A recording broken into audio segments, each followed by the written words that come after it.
and welcome to Dispel Magic, the podcast where we overthink how the magic of D&D might shape your campaign in surprising and unexpected ways. I'm Benjamin, game designer and writer. My name's Dane. I'm a dungeon master, a podcaster, and a voice actor. Benjamin, do you hear electric guitars? I feel like an army of rock stars are on their way to break down our door. It took me a minute to understand where you were going because I thought you would say like a bird song or a babbling brook, but I get it. Rockstar Druids. I don't appreciate it, but I do understand it. Rockstar Druids! This is my favorite episode. Yeah. We're doing the Druid Grove that I only heard about when you told us that we were going to do this spell. Yeah, so we are talking today about a Druid exclusive spell from Xanathar's Guide to Everything called Druid Grove. Druid exclusive. They don't get a lot of, well, I guess they get some exclusives, but they're usually not very sexy. And not like this. Not like this. They're not like this. Yeah, I mean, Druid Grove, first time I've heard about it, first time I read this spell. I love the spell. My whole identity is this spell now. Oh. I'm going to build a whole campaign around this spell. That's not true. Well, one thing that's I can't follow through on that. Yeah. But Well, you might have been joking, but one thing I like about the spell, and we'll talk about it in a minute and explain what it does. But one thing that I like about the spell is that I feel like it was written more for DMs to explain why certain challenges might exist in a setting, because it's much more the kind of thing that you plan long term for, which is generally not something people playing D&D do as players. It's more like the NPCs in the setting are doing that. Right. Yeah. It's giving a mechanic to a cool cinematic atmospheric thing. But let's get into it so that people know what we're talking about. Yeah. Why don't you tell us about it, Dane? Druid Grove is a 6th level abjuration spell available to druids. Only druids. It takes 10 minutes to cast, has a range of touch, and a duration of concentration up to 24 hours. The spell text says, you invoked the spirit of nature to protect an area outdoors or underground. The area can be as small as a 30-foot cube or as large as a 90-foot cube. Buildings and other structures are excluded from the affected area. If you cast the spell in the same area every day for a year, the spell lasts until dispelled. The spell creates the following effects within the area. When you cast the spell, you can specify creatures as friends who are immune to the effects. You can also specify a password that, when spoken aloud, makes the speaker immune to these effects. The entire worded area radiates magic. A Dispel magic cast on the area, if successful, removes only one of the following effects, not the entire area. The spell's caster chooses which effect to end. Only when all its effects are gone is the spell dispelled. So, just kind of TLDR, you can make solid fog, which is fog that you can't see through and is hard to walk through. They've got grasping undergrowth, which is essentially an entangle spell, a perpetual entangle spell. You've got Grove Guardians, which is 4 awakened trees. You can also do additional spell effects. You can have a constant gust of wind in 2 locations of your choice. You can have spike growth in 1 location of your choice. You can have wind wall in 2 locations of your choice. 2 creatures immune to these effects. The winds are fragrant, gentle breezes, and the area of spike growth is harmless. Does a lot. It's a 6th level spell. It should do a lot. It does a lot. What I really admire about the design of this spell is that I would love to have seen more high-level spells just be more like this, be more like world building things rather than even more deadly combat. Well, it's got a lot of intrinsic story hook kind of things. Right. They stumble into this place. They're grabbed by a bunch of trees. The Grove Guardians in the spell are said to have runes carved all over them, or show up, which is very cool to think about. So, you're grasped by a bunch of trees that are glowing. super cool. You find out the password to this place. You're able to go through. The fog lifts, right? Right. Just a Yeah. lot of really fun things that you can play with. When we're talking about expected uses for this spell, I think they're pretty straightforward. The first would be make a particular rural area difficult and dangerous to traverse. And I specify rural because it does say that these effects don't affect structures. So if you've got buildings there, the effects are null and void inside the building. And then the second expected use, which, like I mentioned at the top, is more for DMs than for players, is that it lets you create a kind of haunted forest or living, animate, self-defensive wilderness area by the book. In a lot of D&D's history, there's been this weird disconnect between player characters can have all these spells, but then there's also magic that exists in the setting, but that they can't do.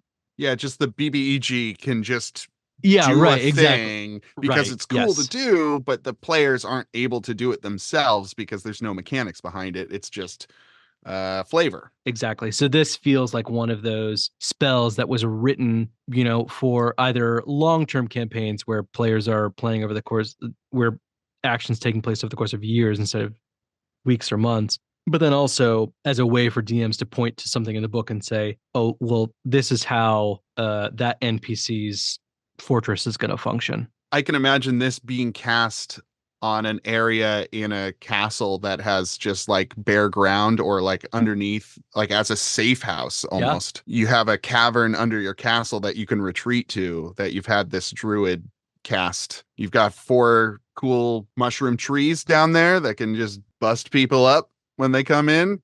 A lot of fun. Yeah, I mean, I hadn't thought about that specifically, but that makes me think of how different this spell would function for what do you call non-subterranean dwelling humanoids?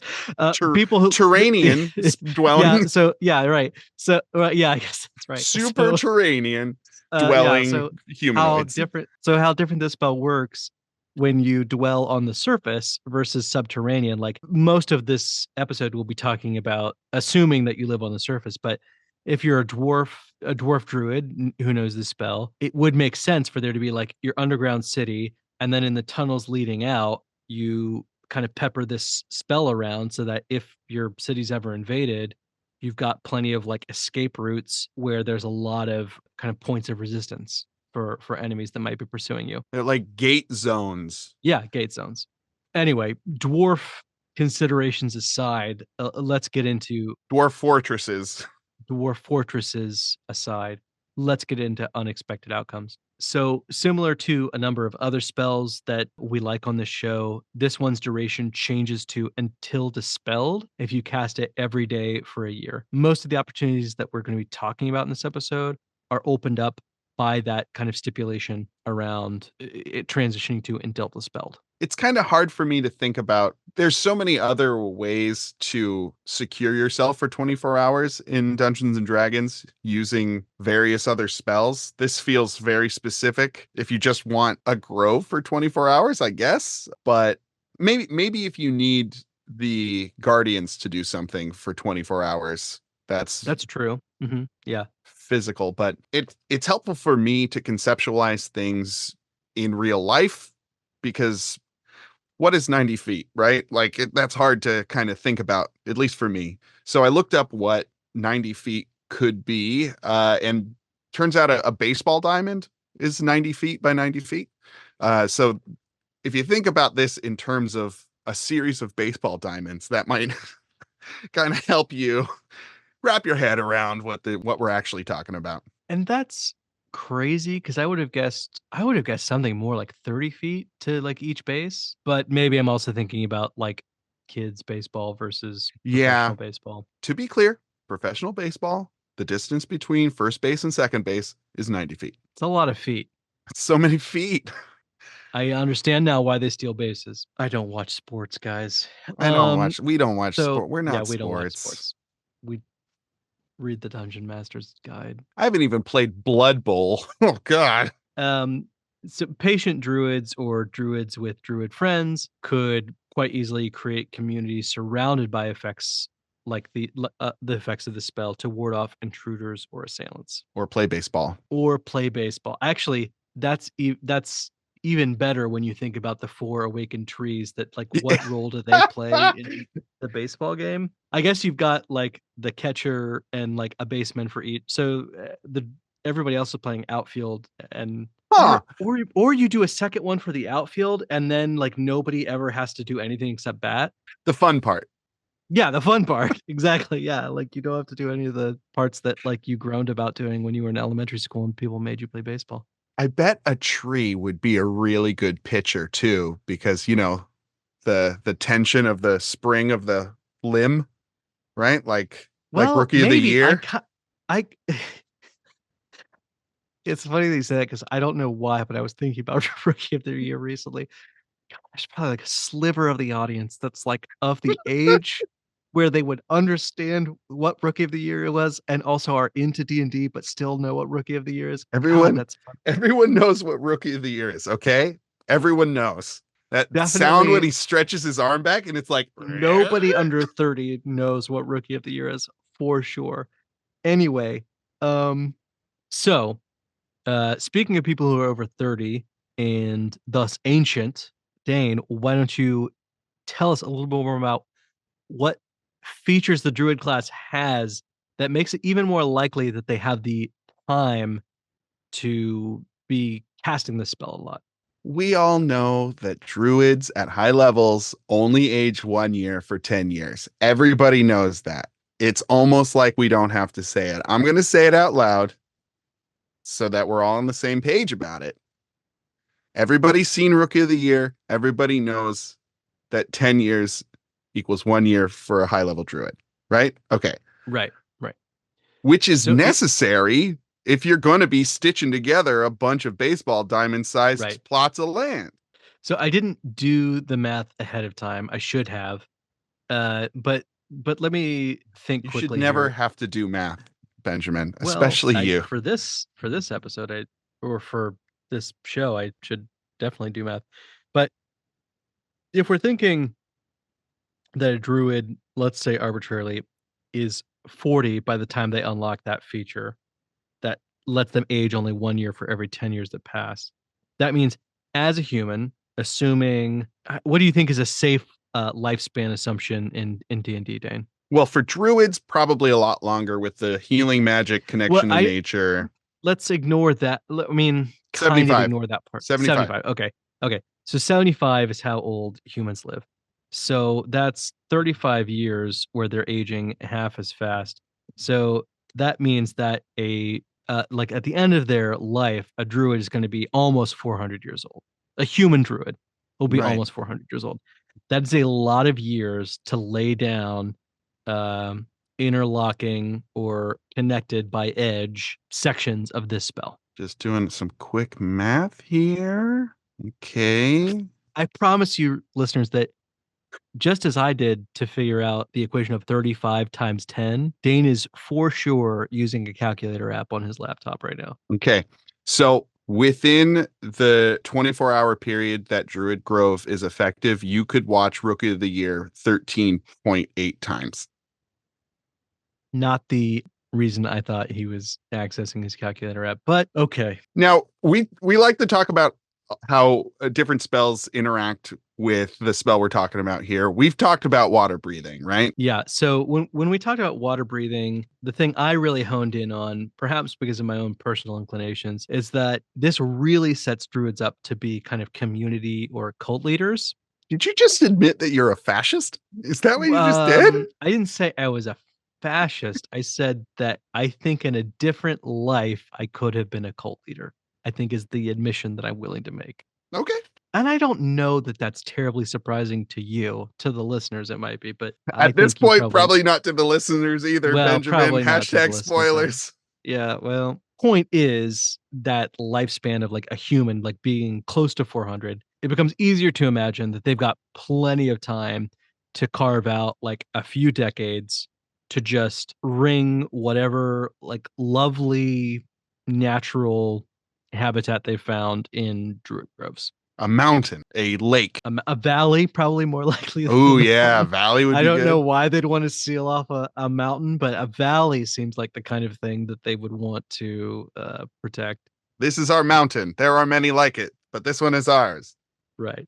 Basically, what I'm getting at when I say a valley, not a mountain, is that if you're a druid who is, I guess, whose motivation for doing this is to attract a community or to build a community, you're probably looking for segments of wilderness that are particularly attractive. I can imagine there might be some people willing to follow you to a mountain, avid skiers, people who like to hike, I guess, or people who enjoy eating goat exclusively. Only But goat for me oh, from now just a on. pure all goat diet. But more likely, I feel like what they're going to be focused on more are kind of particularly beautiful or verdant, Idyllic.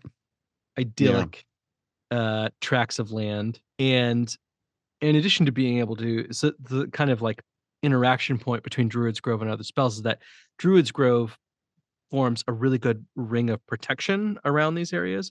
But then using spells like plant growth, create food and water breathing, you can really enhance your ability to kind of build a community.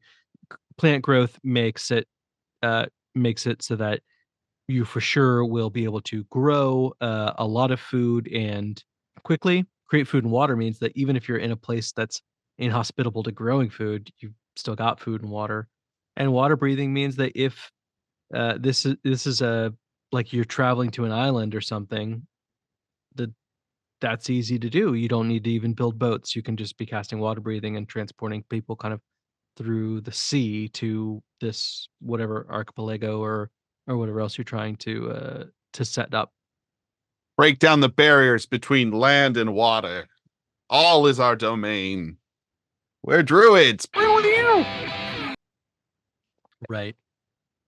Uh, Whenever you're building a community, you're going to have families, you're going to have multiple generations of people, right? So if becomes the family tenant, we we cast Druids Grove here every day. That's the thing our family does. And you pass that down to your children.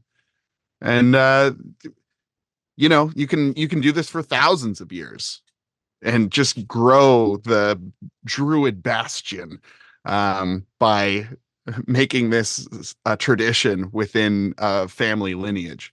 I mean, one thing that kind of speaks to me about is that when you're looking at druids compared to other classes, druids probably existed before clerics.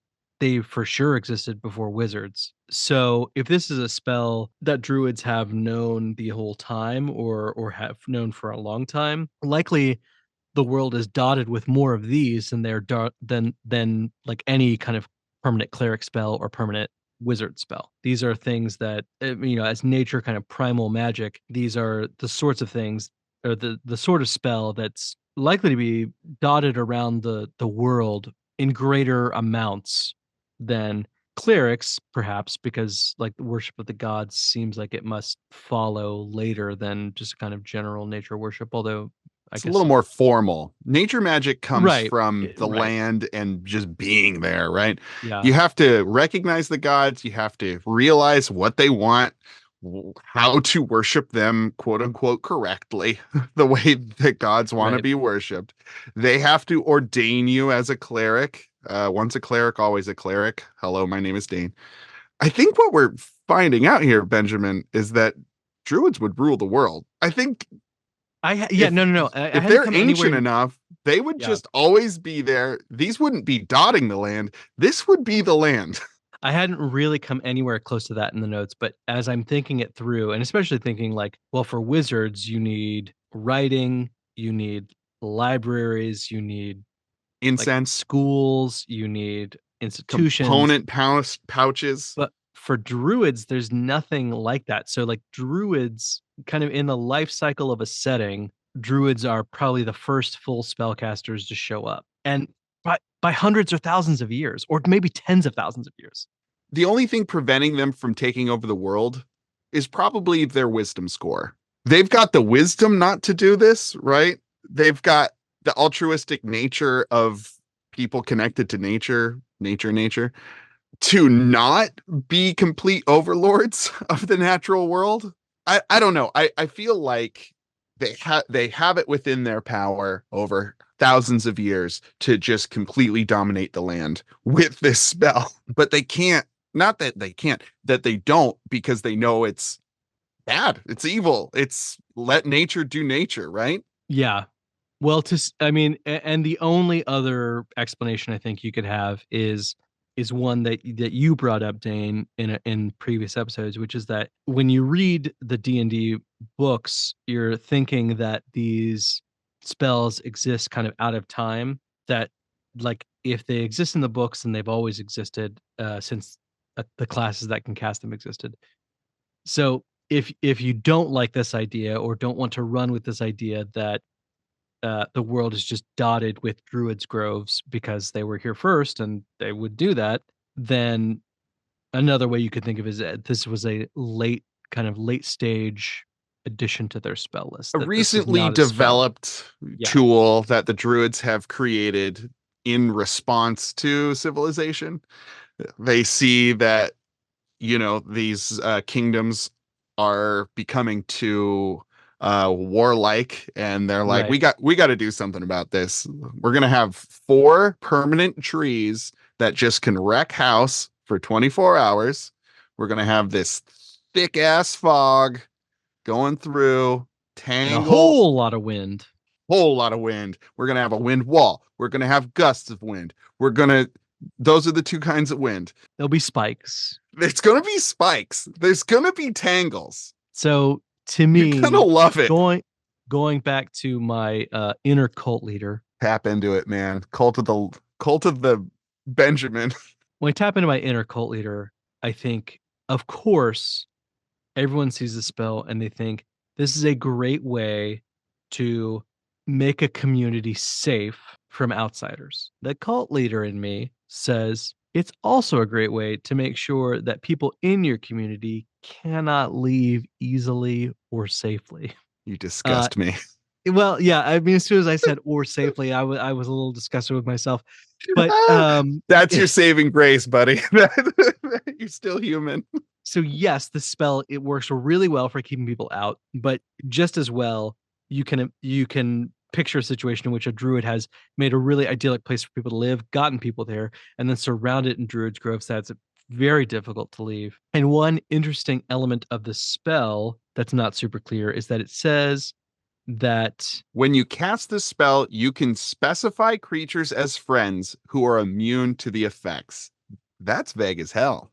right. So it doesn't tell you how you specify them. Like, it doesn't say, do I have to name Dane is allowed to go out, or can I say any podcast co-host of mine can go out, or any podcast co-host of mine that is particularly deferential to me can go out. Because I They can, must because be deferential. right, yeah, exactly. So, like, do I want Dane to always be able to leave and just do so? Do I name him, or do I say that he also has to be my podcast host, co-host, and deferential to me? Because that's what I'd want, is for it to be easy for him to leave as long as he's deferential to me. And so, As soon as he's not, oh as soon boy, as he's, as soon as he's gonna not, be trouble. those 4 trees are gonna be up on him. Just right. Uh, Just batting me out of the park, home run yeah. after home run. Well, right, So like you brought up the hold on a sec, Dane. Before I limit this to exclusively kind of a threat, I guess a threat to threat, a Dane, veiled threat. Yeah. a veiled threat to Dane, to tie it into how this would work in the game, is that if you could say things like any creature that worships me can easily come and go. So as soon as somebody who Doesn't, yeah. So as doesn't soon as somebody worship you, stops worshiping you, then it becomes difficult for them, as it becomes as difficult for them to enter as it does for them to leave. damn, this ground's getting spiky. Is this ground getting spiky for anyone else? Has it always been this spiky? Am I taking 1d4 damage per step? Jesus Christ. I don't like it. That tree's looking at me sideways. Hey, Benjamin, you hear about this new RPG match? Boy, have I. Yeah, they're sponsoring the show this week, so you better have. It's the TTRPG matching service that allows you to browse and connect with other tabletop folks who like to play like you do, like even you do. Huh. So you're saying if I wanted to find someone to play a new game with, Yeah, RPG match. if I wanted to meet someone who will actually show up on time, Yeah, you just go to RPG match. what if I want to play with people as excited about world building as I am? Well, Benjamin, and we all know you're so passionate about world building, I would go to RPG match. Now, if they want a super political campaign that's mostly social machinations, they should probably go to RPG match and find you. Compliment accepted. When you go to RPG match, they ask important questions like what your safety tools are, what you think about character death, and different stylistic things so that you're guaranteed to have a good fit before you sit down at the table or your virtual tabletop, the VTT. RPG Match is also partnering with major publishers, from Chaosium to Free League to Paizo and more, to allow you to unlock special badges. RPG Match is more than just a matching service, Benjamin. Okay, I can hear it in your voice that you think that they're just a matching service, but they're not. Guilty. They're building an online community from the ground up. That's hard to do. They've got tabletop gamers in mind. And are you ready for the best part, Benjamin? Lay it on me. It's free. All of it. Every part. Just for the listeners, Benjamin just took the palm and he hit it on his forehead like, oh, why didn't I think of that?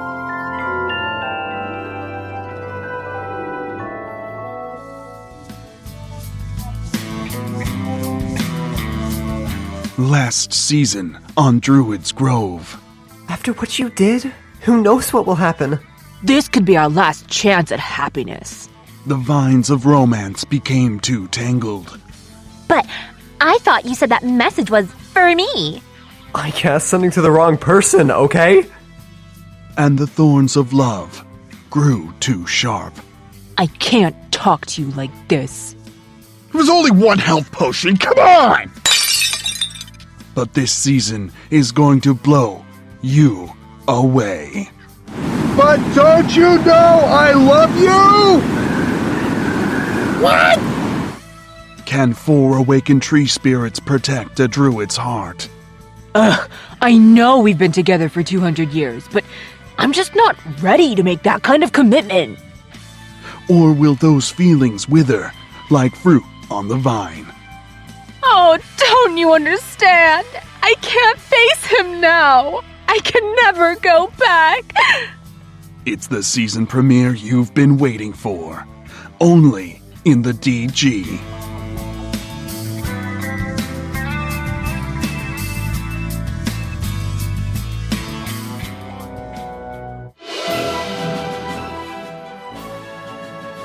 I brought up water breathing earlier. We talked about water breathing earlier. I think just in terms of practicality, archipelagos of islands would be the easiest to turn into a druid domain. What? Because the islands you could totally cover pretty quick.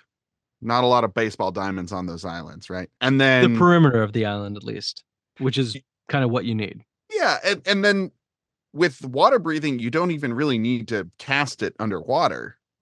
You just have the ability to be underwater and do your business down there, cast your plant growths, make a bunch of seaweeds, impassable seaweed trenches, things like that. So I feel like we could get a real island vibe going with these cults real easy.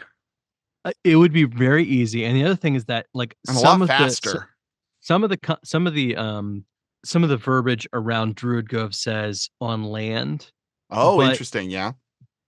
But there are low-level spells and even cantrips that let you mold earth. Oh, sure. So it'd be very easy to just raise the beaches up, cast Druid Grove, and then lower the beaches back down again. So it's just floating on the water. So, yeah, exactly. So there's lots of ways to I think. Unless lowering the land dispels the magic because it's no longer on land. Well, an argument. It's all down made. to it's all down to DM interpretation. It's semantics. But it's a lot of fun. I would allow the reach around. I love that they used a cube for this because in the solid fog, in the grasping undergrowth, they say specifically a 5-foot square. So I'm just thinking like, I want that square, and it's just this little 5-foot square, a literal cube of fog in the middle of your grove. I like thinking about like it's Minecraft. Yeah, no, that's true. Druid Yeah, that's Grove is true. Minecraft. I guess that's true. In any spell with a cube kind of setting, but this one in particular, yes, It's you just do a end up having square of yeah. spikes and weeds and grasping vines. Anyway, I think water-faring druid archipelago colonies, you could get those spun up a lot faster than a whole mountain or under mountain. Okay, so once again, why would you do a mountain though? Unless you're building a ski resort. Because I like mountains. Okay. Because like a valley is what you would do, right? Because Well, no, those are the like green, verdant but I like places. Like a mountain is like but I like mountains. barren. Okay. I like mountains. I guess what I'm saying, listeners, is that Dane is not a very effective cult leader, and I feel like he could learn a lot if he would just start paying attention when I talk. What? Let's pivot. The last of the 4 bullet points about things you can do is it's fog, it's growth or undergrowth, I guess. And then there's the awakened trees, and then the last one is one of these 3 like other effects. And 2 of those effects are gust of wind or wind wall. I think both of them are 2 places inside the area you can choose. Can to we put just those piece spells. apart what a location is? Within 90 feet, it's just a location. Like, what does that mean that there's a gust of wind in this location? Isn't wind amorphous? It is weird because also each of those spells lists a space or or like a kind of dimension that they exist in. And so it's like, does that have to exist completely within inside the Druids Grove, or if I pick the furthest edge of the Druids Grove, does it then kind of persist outside of it? I don't know. That's not something D&D is great Frustrating. at. Although I think it's a strength of D&D that it's not great at, because it would be kind of super obnoxious if it were too specific. But anyway, I bring this up to say that between that 4th effect of being able to add gust of wind or wind wall, you'd really be able to lean into any wind-based technology, which I guess is exclusively windmills. But you'd allow those to work constantly. Windmills, according to Wikipedia that I looked up 30 minutes ago, in the kind of their earliest incarnations, were used to grind grains and dredge up water or rather kind of move water around. But in a sufficiently advanced society, they could also be used to provide reliable electricity. Which is almost antithetical to a druid's worldview. Interesting. Yeah. Interesting. Yeah. I mean, I don't think it has to be, especially if you've got some kind of, people create all kinds of settings for D&D, and I think a kind of science fantasy. I love science fantasy settings myself, and I think you can imagine that this does allow druids to position themselves as kind of a clean alternative to kind of coal burning or industrial societies if they've Right. got windmills that can produce electricity. Another, though, kind of interesting idea apart from that kind of infrastructural benefit is that if you cast Druid Grove near a river or any other body of water, I suppose, you could use that gust of wind, because gust of wind is actually quite long. It's let's see, it's 60 feet long and 10 feet wide. So you easily can meet or exceed the distance of the Druids Grove itself with 2 of those placed strategically. You could create fast lanes of travel for ships. Like if we're talking about a river, you could easily make it like if the river is 20 feet wide or more, then you could make the wind traveling one way on one side of the river, the other way on the other, and then ships with sails would be able to travel. I mean, I don't know enough about ship travel to be certain about this, but perhaps even against current if the wind is strong enough pushing against. Yeah, you just make a kind of a skimmer so the current doesn't even matter, right? You're just riding on top of the water. Yeah. You could also do this on land for land vehicles. I remember in Avatar in the desert, they had Mhm. the windbender, or sorry, the sand benders would push their skiffs along using the sand. But you could do this with sail-based land vehicles, or in the snow. You could push them like on mountains, like a mountain, maybe even Yeah. mountains, Wow. snowy Okay. mountains. Yeah. Yes. Yeah. Ignoring mountains for one moment, I do think that's a really fun idea, Why especially if would you we do imagine some kind of that? spiral sail land-based ship, land-based kind of Oh like yeah. uh I mean, I do think that opens up some really fun ideas that don't make sense in a setting without the spell, but when you've Right. got the spell and when you've got like kind of like we talked about, the if druids are the very first spellcaster class that's ever existed, then there are a lot of druid groves placed down over the world. And you can imagine that some of those might have been placed down to get people easily from one region of the world to another. Have you heard And of if that have you heard of solar punk?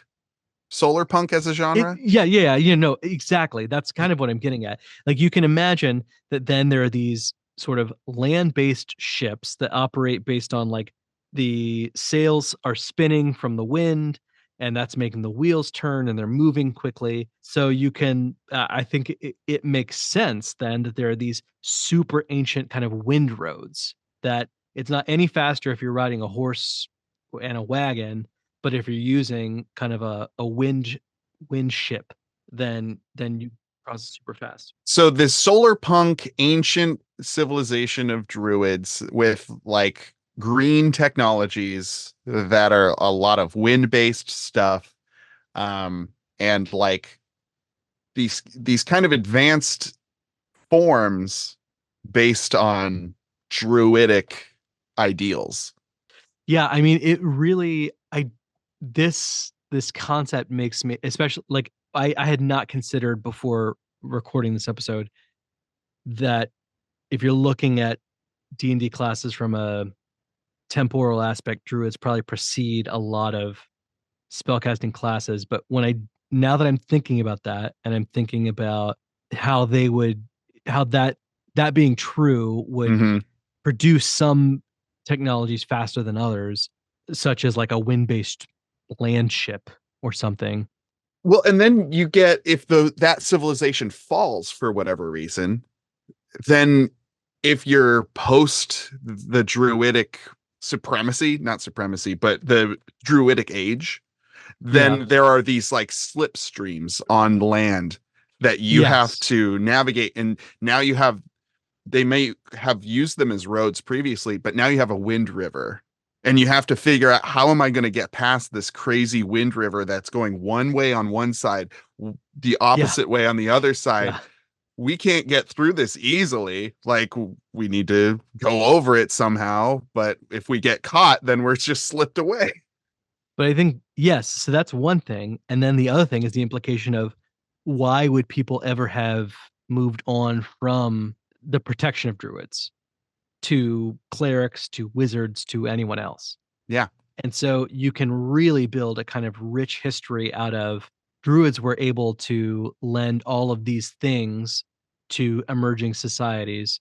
So then why did emerging societies move past or beyond druids? I So there's a lot of kind of inherent um Story conflict. hooks. Yeah. Yeah, story hooks, conflict, backstory, and like druids were making life easier for people. So why did they decide that wasn't enough and that they should worship gods or that they should develop writing and libraries and institutions that would allow them to progress beyond that? Because they were fools, Benjamin, and I mean, yeah, they fell from the path. Druids I can be think assholes too. I think every setting to some extent implies a set of ethics or morals. And I do think, yeah, some of it could be that people are fools and they make things more complicated than they need to be. Although I think another thing could be maybe these druids became authoritarian or they Right. were like cult leaders and so it was very much like It a became that way, situation of sure. so because you can decide creatures that aren't affected by any of the things, you could also kind of do it in reverse where you could make it so that these wind streams don't affect your enemies.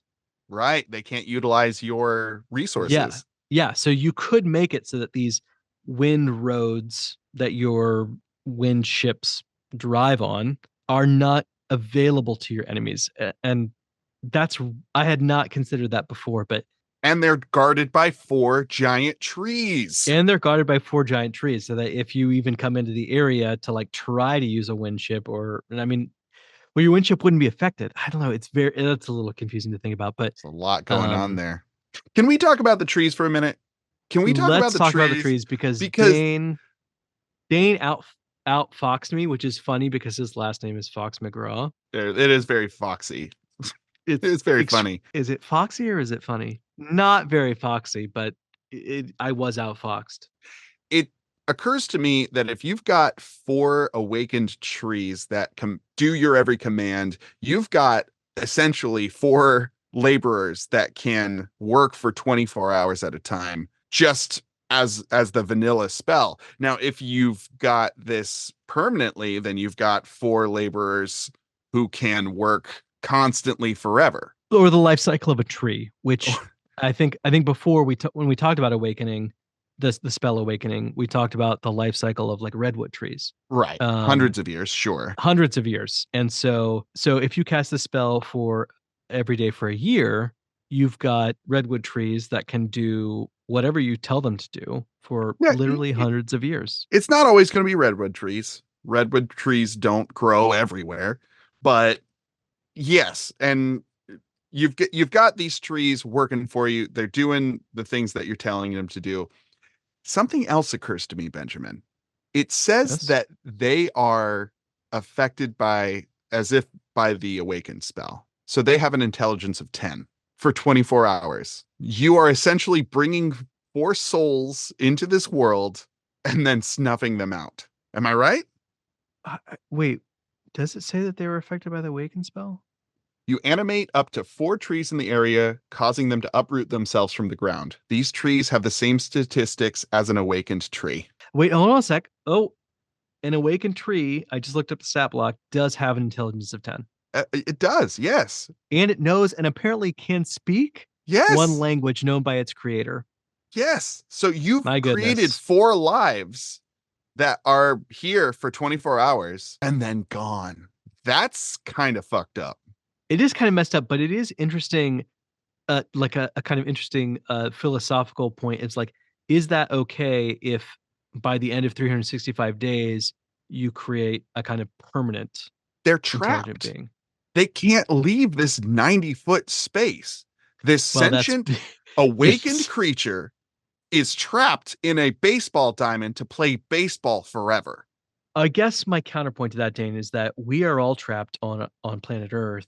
Oh my God, you're right. Right? So like, everybody's no. trapped somewhere. Like my parents decided that it was okay to trap me on Ohio. Whatever. Yeah. Well, I mean, whatever square footage the planet is, probably a lot. Okay, you tell me the difference between living on the planet Earth and living in a 90-foot square. And if there's no difference to you, that's fine. But obviously your brain works different.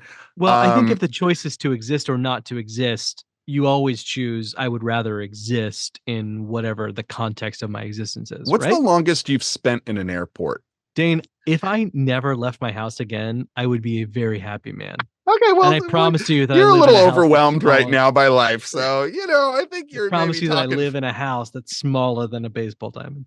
In any case, you can get a lot done in 24 hours. Even with the vanilla spell not permanently cast, you can get a lot done in 24 hours if you've got 4 beings working for you the entire time.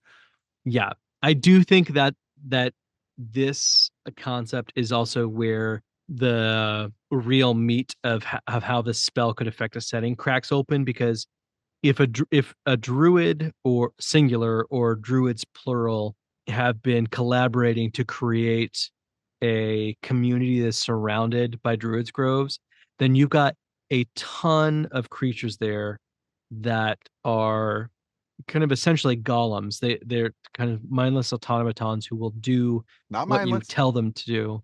Well, I mean, that's not mindless. That's super tricky because they've got an intelligence score of 10, but they And they also can will do speak. whatever, and they can speak, but they will do whatever you tell them to do. So they're kind of Very true. programmable. They're kind of programmable robots. They're in a sense. commandable.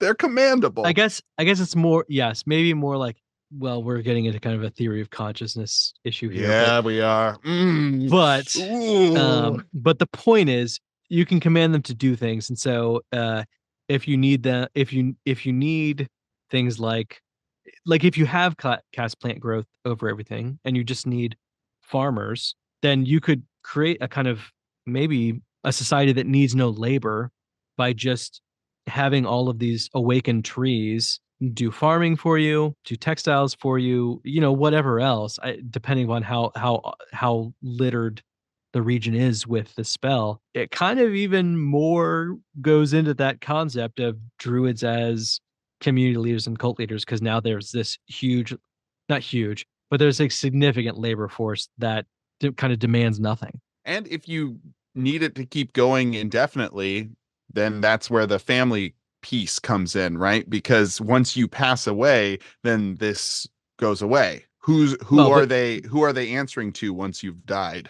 That's a good point. Actually, the spell does not specify. I think what you could say is, since they obey verbal commands, you can say, from now on, I want you to accept so-and-so's commands as if they were commands from me. Now that opens up another can of entanglement, because what's stopping the head druid from saying, you all must have your trees pledge their fealty to me? Well, not just that, it also opens up the opportunity for bureaucracy, where druids druids can create all these awakened trees, and then like appoint different ministers to different trees, and saying like, okay, so my commands are equal to their commands, but like this is the farming ministry, and then this is the ministry of metal smithing or whatever else, and have all that broken up. Regardless, the point is, that's a huge, not super huge, but it is a base of significant of labor that all they need is sunshine, soil, and water, and they're good to keep moving. Wild stuff.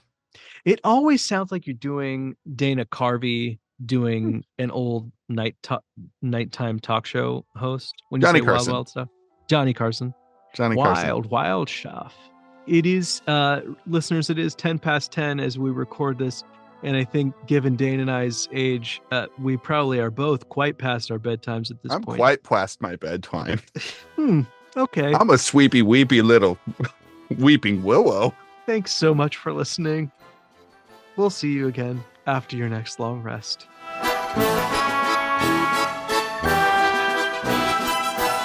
We hope you've enjoyed this episode of Dispel Magic.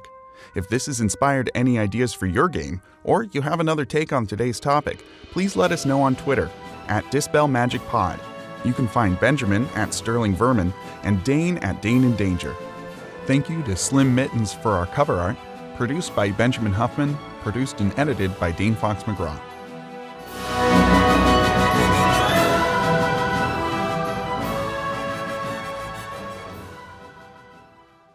Gary Busey's in Rookie of the Year. Did you know that? Is that fucking true? Holy shit. Because I remember Daniel Stern from Home Alone and City Slickers, because he was the wild baseball player guy, like chewed tobacco and spit a bunch. Okay, we need to stop this. Because all getting that part is getting cut. So let's